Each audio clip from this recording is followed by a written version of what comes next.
Oh ini Kak. Mana papi? Papi. Hah? Oh ini mami. Mami cantik, reaksi Galaskai tunjuk patung perempuan bikin publik pilu, rindu berat Vanessa Angel. Galaskai, anak mendiang Vanessa Angel dan Bibi Andriansyah, hingga kini tak hentinya jadi sorotan publik dengan tingkah lucunya. Belum lama ini, keponakan Fuji ini berhasil menyita perhatian publik. Pasalnya pengasuhnya Ida yang mengunggah video yang memperlihatkan Gala sedang bermain patung. Patung tersebut terlihat patung seorang wanita bersama pria serta anaknya. Sontak Gala mengumpamakan patung-patung tersebut sebagai keluarganya. Pasalnya ia menunjukkan patung wanita, lantas Gala menyebutkan bahwa patung tersebut ibunya mendiang Vanessa.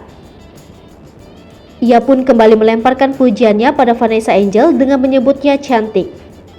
Dalam unggahan tersebut, sang pengasuh menuliskan bahwa Gala selalu bilang ibundanya cantik. Tak hanya itu, dalam unggahan tersebut sontak dibanjiri beragam komentar warganet yang turut terharu melihat tingkah Gala.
Hai pemirsa Sri Popo TV, jangan lupa komen, like, dan subscribe, serta tonton terus berita-berita terupdate lainnya ya.